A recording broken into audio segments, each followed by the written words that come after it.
Our lesson begins with the early prehistory of the Americas. Talk about how humans arrived here. Remember that human beings are not native to the Americas. So we'll talk about the theory of the Bering Land Strait. Talk about some of these early eras before recorded history, the Paleolithic and Neolithic eras. Some of the different civilizations of the early Americas. The Poverty Point civilization, which actually just formed not too far from here. The Hopewellian civilization. The city of Cahokia, the Mississippian civilization. Understand, Poverty Point, Hopewell, Mississippian, those were names derived by archaeologists years later. They called themselves with something very different. In a lot of cases, we're not sure exactly what they called themselves. Talk about the Pueblo culture, which actually still exists today. They'll move into the classic Mesoamerican civilizations, the Mayans, the Incans, and the Aztecs. Then we'll look at the arrival of the Europeans.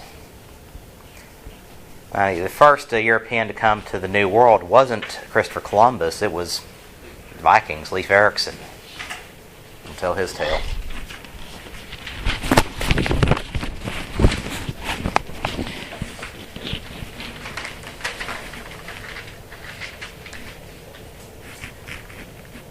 Now our question begins here. Why study history? Yeah. Many good reasons, of course. Some to be more prepared for the future. Others to study the difference between our time and theirs. And some are to study more like the flow of change, which is like the change is the law of life, as the JFK once said. And also mentioned, those who look only to the past or the present are sworn to miss the future. Yeah. Excellently said, Mr. Dalton. Change is an inevitable constant in life, but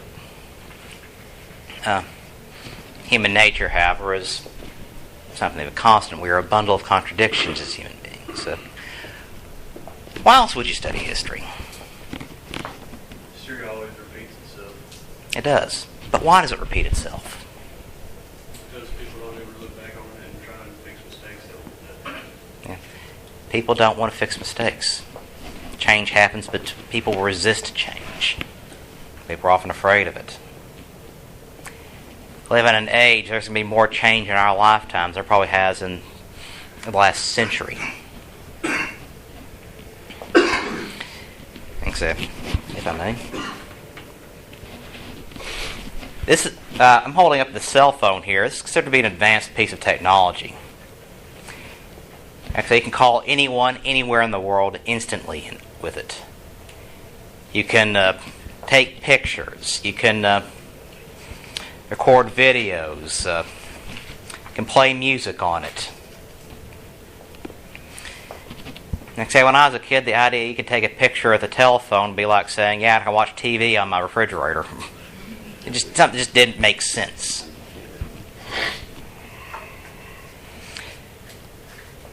But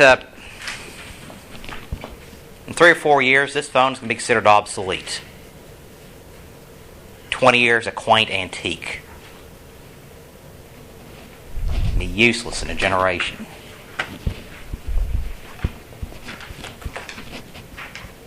Things change. Diseases are considered untreatable 30 years ago or easily treated or cured today. It's going to change even more rapidly in the future. Winston Churchill, this quote I always liked from him, once said, "The farther in the past you look, the further ahead we can see." That is, while gadgets may change, names, dates, and places may change, but who we are, human beings, that is a constant. So anywhere in the world you'll find people with basically the same. They may dress differently, look a little differently, but think or live a little differently, but all have the same basic physical limitations, same basic needs. food, water, shelter. So they have the same concerns about the world. Actually, you can watch these documentaries on these tribes that are barely out of the Stone Age in places like New Guinea or the Amazon or areas of Africa. And you'll see that they're still basically asking the same questions. Questions about the nature of existence. Who am I? What is my place in the world? Is there something beyond this? You say, is there a God, or are there gods? Or what is my place with them? Or he, or she? Or you'll see concerns about are they going to get married? Are they going to have kids? What happens when one of your kids gets sick? It's that same concern everywhere in the world. That's part of why we study history, is what mistakes do people make? How do people recover from mistakes? How do people deal with success? How do people come to make the correct decision or the incorrect decision? Because there's hardly a problem our society is dealing with today that some civilization has not dealt with in some way at some point in the past. Questions about corruption, war and peace, morality, education, family, so forth.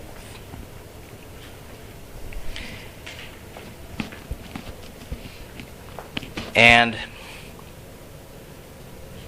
civilizations around the world across time have had different things to say about it. A lot of people have had things very similar to say about it. But what they have to say about their problems, how they dealt with it or how they didn't deal with it, can give us a lot of information how to deal with our problems today.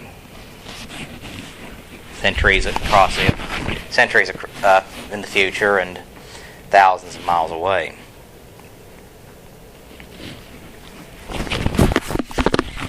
As we said, the earliest human beings did not originate in the Americas. Human beings are not native to this continent. Our best paleontological evidence suggests human beings arose in Africa. They spread out from there, across to Europe, to Asia. And then the last ice ages, about 40,000, 50,000 years ago, EP, which is archaeological shorthand meaning before present.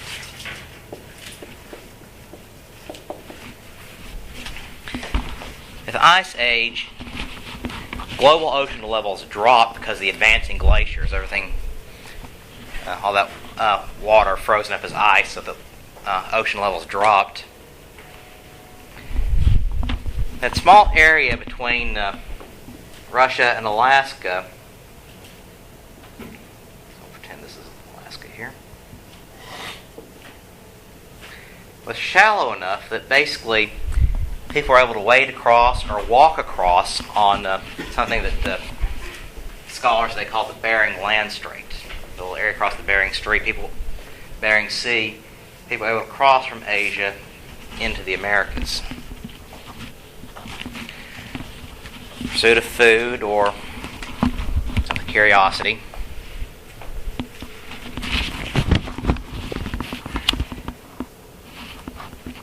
But a later ice age, between about 18,000 and 16,000 years ago, there's this massive second wave that comes in.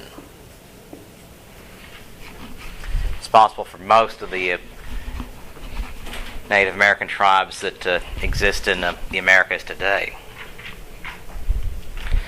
And DNA studies show that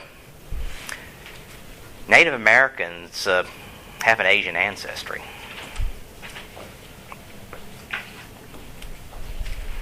So they did originate in Asia.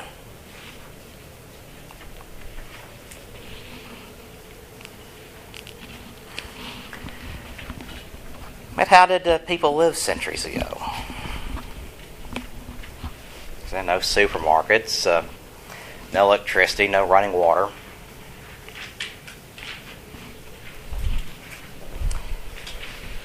So archaeology, is the scientific study of past cultures and past civilizations.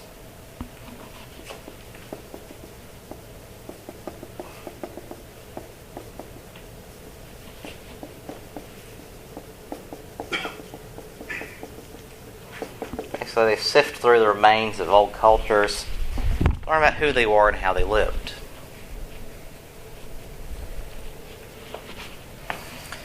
Sometimes searching for relics, sometimes sifting through what they left behind, graves, just trying to find out just who they were, how they lived. And paleontology, slightly different field, scientific study of fossils.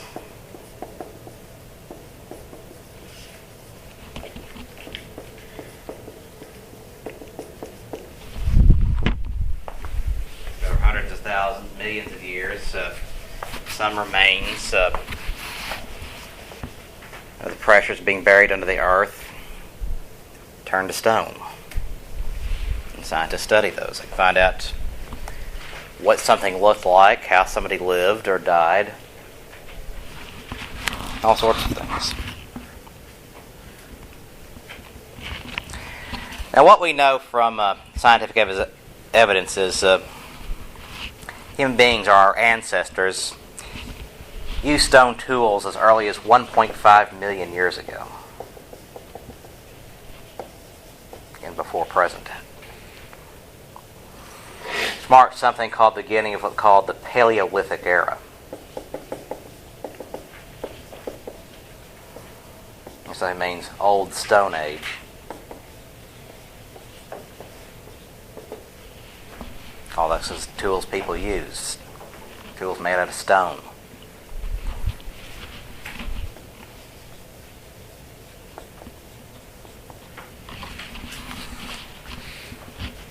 Now there are other creatures nature that use tools, different types, but human beings can be quite innovative with ours. Now, these stone tools, no, they're very primitive. No, you don't have a stone chainsaw or anything like that. Basically, something used as a cutting tool. It's something just simple as basically taking rock and chipping an end off of it to make it a little bit sharper. Now, of course, here's the question. Okay, you find a rock with a part of it chipped off. How do you know that was used as a tool? Well, several answers to that. In some cases, they found staining on these rocks. Basically, blood stains. So they could tell somebody used that tool to hack into an animal. In some cases, these stones apparently been used quite extensively. They're found with fossilized remains of humans or early ancestors. Rocks which appear naturally only hundreds of miles away. Somebody used this as a tool, picked up this rock, made it into a tool, carried it around with them for hundreds of miles. Until they drop dead on the spot with the rock in their hands.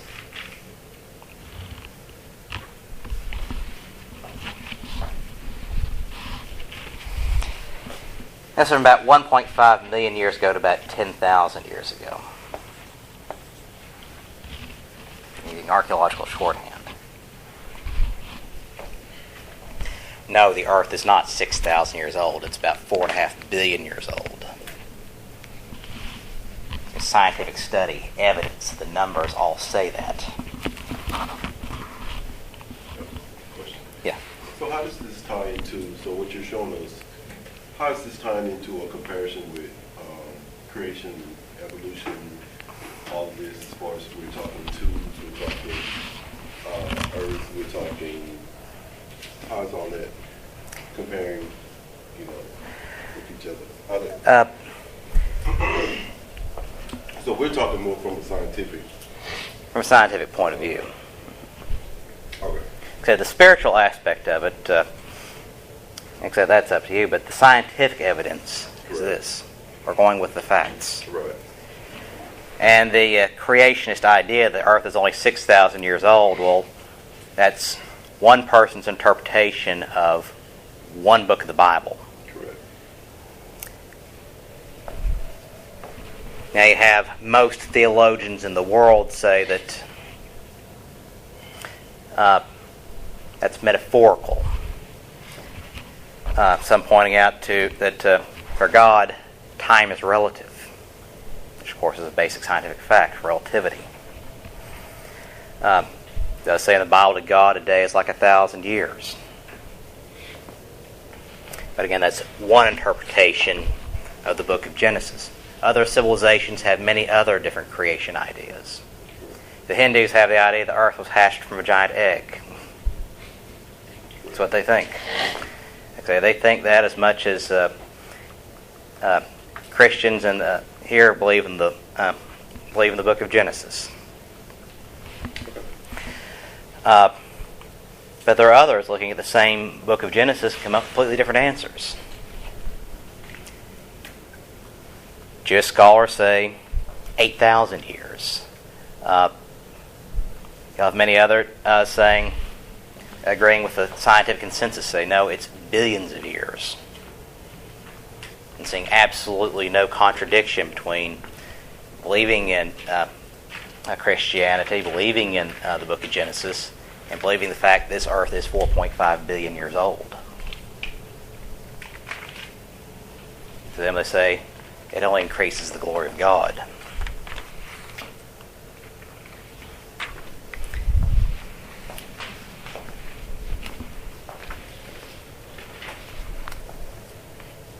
But you have to look at facts.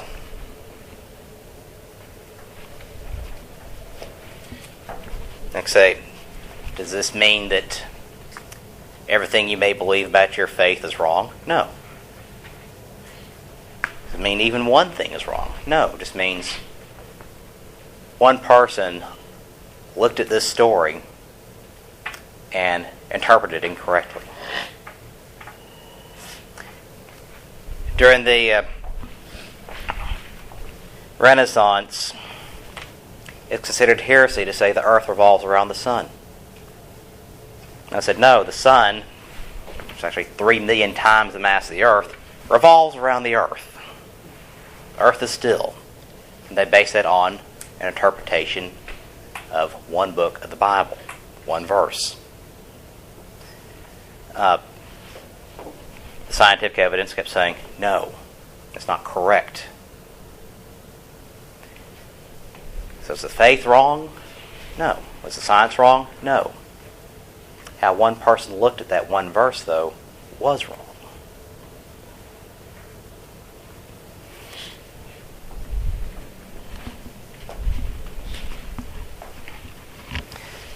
Now, Paleolithic era in the Americas, this is how people are living. They're trying to, looking at the world around them and trying to make sense of it. The one thing, most important thing, they're trying to survive. Survival was a daily struggle. You followed your sources of food. You lived a hand-to-mouth existence, picking fruits and berries that you can find them, hunting down wild animals and trying to use them for food. You may go a couple days without eating. You might not. Depends on how lucky you are. Before the Paleolithic era, though, it's basically what you can hunt down with your bare hands. And of course, at this time period, people haven't mastered use of fire yet, so literally you're eating everything off the hoof. It's all raw. So yeah, it didn't taste too good, and yeah, if the meat's contaminated, you're going to get very sick. no doctors yet. Of course, people look for answers about the world. Why does the world work the way it does? People even back then would ask the same questions about life. So is there something beyond this? What happens when I die? Is there some great force in the universe running the world? Is there some force protecting me?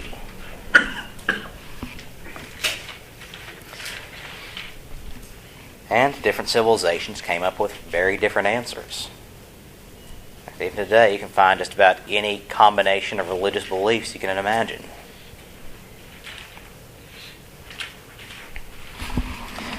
But first use of fire about, according to master it, about 750,000 years ago. How did they discover that? Is there some campsite somewhere that's 750,000 years old?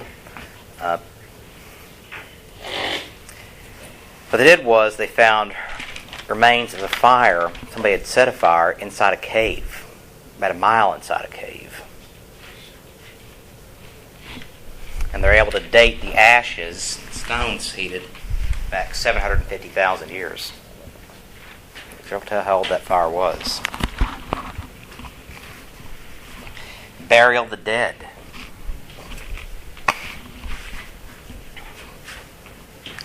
See, for a long time, people dropped where they were, and that's where they rotted. We start seeing burial of the dead in many areas as early as 100,000 years ago.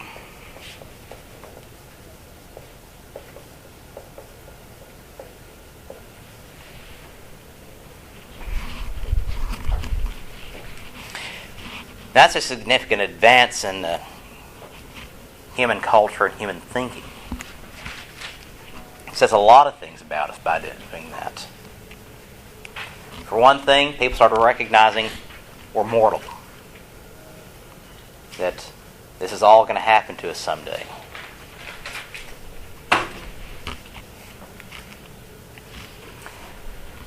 And also recognition of very important human quality.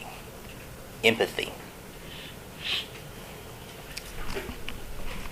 The ability to care for others and the ability to understand the feelings of others. The ability to value the feelings of others. As it somebody they cared for passed away and they didn't want the body just sitting out there rotting to be carried off by wild animals. So they put some effort, a lot of effort, into burying the body and saying their goodbyes. Now for archaeologists, it's important too because, unlike the old saying, dead men do tell tales. They say what people are often buried with objects. They call them grave goods. Use the archaeological term. These grave goods, what they're buried with, tell a lot about a culture. It could be a tool, it could be a favorite artifact. Found children buried with toys. Of course, that's not so unusual. We do similar things in our society today. People sometimes buried with jewelry or rings on. People are buried in nice suits and nice dresses. Of course, when I think about it, why would we do something like that? They're not going to need it anymore. They don't have any important appointments to keep. Why'd somebody be buried with a class ring or something? Or a wedding ring, just as a reminder of who they were.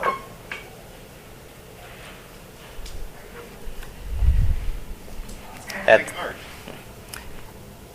interesting way of putting it, but yeah, it's like I said, different societies, different ways of saying goodbye, but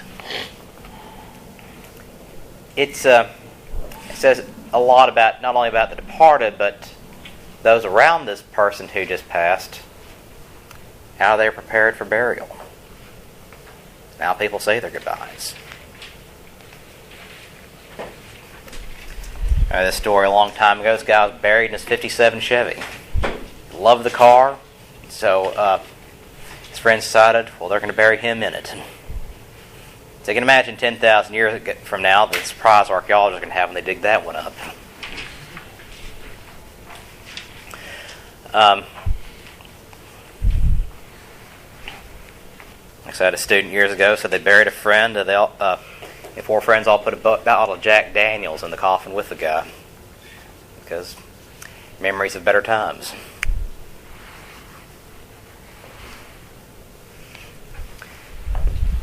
But how this happened, why this happened, was saying a lot about how human beings are thinking and changing. Concern about others. Indications that we were thinking a little deeper. We were thinking about the higher questions of life, the universe, and everything. And we're showing some concern for others.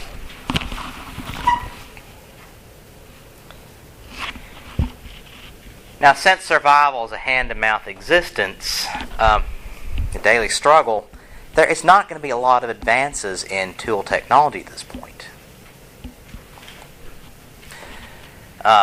Remember, this is the first time anyone's ever doing this. No one has any idea what they're doing, how it works. Might have someone to show them, pass it down from one generation to the next, but basically, if the tool does its job and they eat that night, they've accomplished what they needed. They don't need to go any further.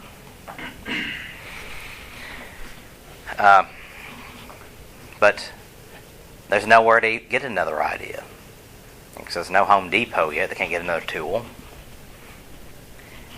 Basically, it takes years of thinking, years of trial and error, actually having the time to sit down and think about it, and time to actually figure out how to do it so you can have an advance in a particular type of tool. But in the Upper Paleolithic, between 35,000 and 10,000 years ago, start seeing more, a little bit more advances, like crude stone blades, tools starting to be fashioned from bone and antlers. But still, everywhere you go, you have these hunter-gatherer societies. Then you get to the Neolithic era. Again, this is an archaeological distinction. They didn't just wake up someday and say, oh, it's the new Stone Age. No, the Flintstones are not involved here. Neolithic. About 10,000 to 6,000 years ago. Still using stone tools, but more refined stone tools. But other important advances. Pottery. Pottery. It means you can store food and other resources for extended periods of time. You don't just have to sit there and let your food rot or what you can carry with you. You can store it somewhere safely.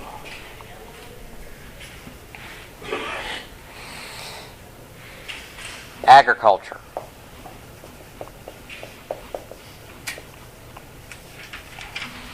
Basically, somebody figures out you plant the seed in the ground, little plant grows up out of it. Produces food and more little seeds. It can produce more little plants. Took a long time to figure out, but once people start figuring that out, people realize they can grow their own food in one place. Which means they can stay in one place. They don't have to wander back and forth all over creation looking for their next meal. They can have a steady, constant supply in arm's reach because of agriculture. With pottery, they can store it for the long winter months when things can't grow. Start it all over again in spring. You have a constant, safe, reliable supply of food. Domestication of animals. People figured out you can herd some animals and adapt them for whatever uses people might need.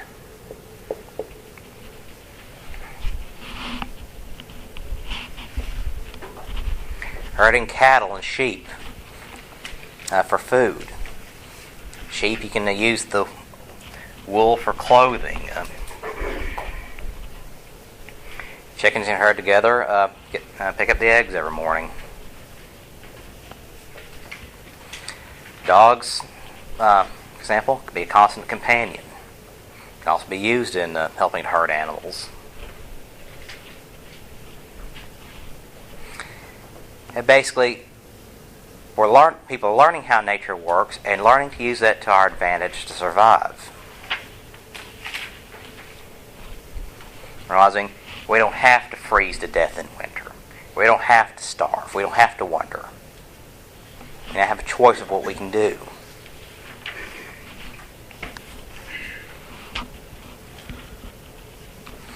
And so, because you have permanent food supplies in one permanent location, people can stop and start building. They can build permanent shelters and homes. They can have a society where everything is in one place constantly. They can stay somewhere their whole lives if they want to. Food is just within arm's reach. And once you don't have to move, not have to worry about food so much and basic survival, you start concentrating on other things. Thinking about the big questions, building, refining your tools, refining how you build, refining how you farm. New ideas and new technology, new ways of expression, expanding beyond that.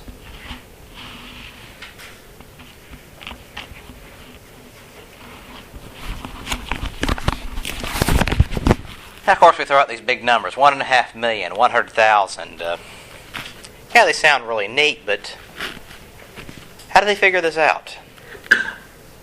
I mean, it sounds impressive, but how do you know the numbers are accurate?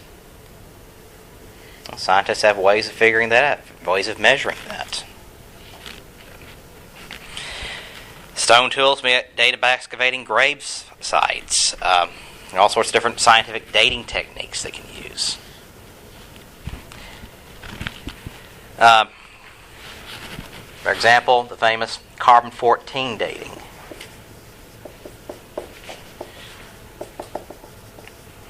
Also called radiocarbon dating.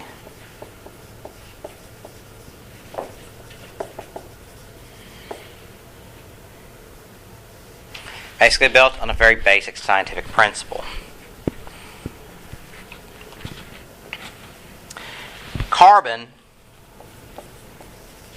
is comprised of 6 protons.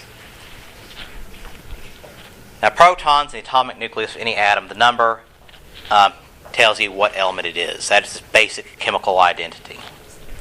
If it had 8 protons, it'd be oxygen. If it had 1 proton, it'd be hydrogen. If it had 92, it'd be uranium.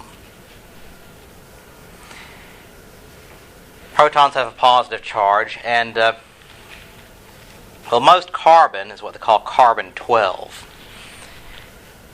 It's the carbon that's in this piece of paper here, in your book, the lead in your pencil, the wood in this yardstick. Basically, all the atoms have roughly 6 protons, only 6 protons, and 6 neutrons. Now, the neutron it has a neutral charge on it. It's kind of dead weight in the nucleus. It's ballast. It creates balance. And this is a stable combination here. But every so often you have something that's out of balance. Too many neutrons are not enough, so they call that an isotope. And the most common isotope for carbon is carbon-14, where it has 6 protons and 8 neutrons. Well, that's an imbalance. So carbon-14 wants to get to a stable atomic configuration. So it has to shed these extra neutrons, and does that through a process of radioactive decay. And one of the most fundamental principles of science in the universe, radioactive decay. Now, this process of decay is done in a regular clockwork manner. Say clockwork, it's even more accurate than clockwork. In fact, you set your watch by it. Atomic clocks, the most accurate clocks in the world, they're based on radioactive decay processes, that timing.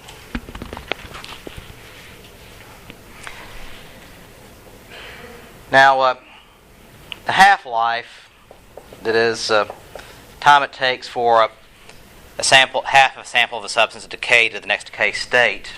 Carbon-14 is like 5,320 years. But every isotope has its own half-life. It can be a matter of milliseconds, it can be thousands of years, anything in between. And so by measuring these decay isotope ratios in a sample, we can figure out how old something is using carbon-14. It's between 100 years and 40,000 years.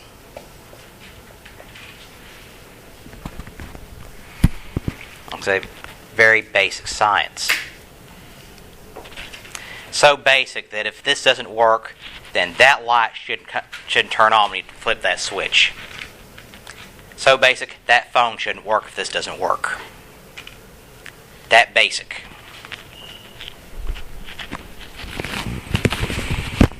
Next, there are other techniques. Example, they call a process called thermoluminescence, where you can date heated rock.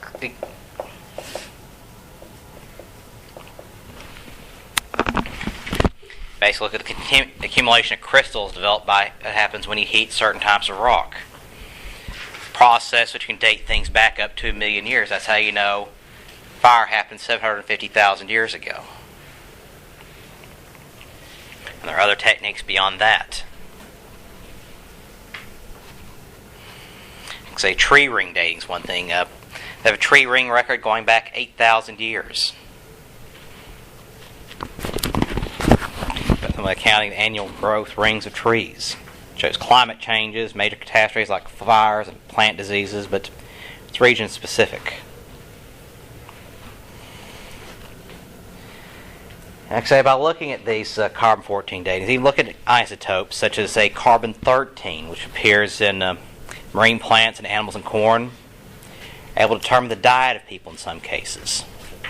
That's because of looking at the carbon-13 isotopes, we know that dependence on corn began in Mexico about 4,500 BC. For more than 6,000 years, people have been eating corn in Mexico. Now, by about 8,000 BC, you have everyone in the world, all about 10 million people, is a hunter-gatherer, hand-to-mouth existence. The way it's been for thousands of years. But fast forward a few millennium, about 1500 AD, world population is now 350 million. And only 1% of the world is a hunter-gatherer society. There's a few nomadic tribes left in southern Canada, the Plains states, portions of southern South America, portions of the Saharan Arab Desert. That's basically the only people left who were hunter-gatherers.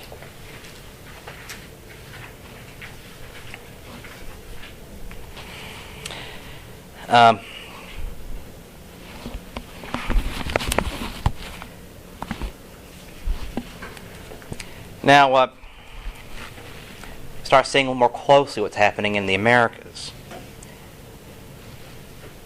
Now, like I said, only 1% of the world by 1500 AD is a hunter-gatherer anymore.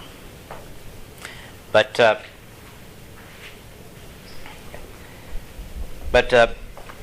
nearly every major Native American civilization in the Americas is a farming society.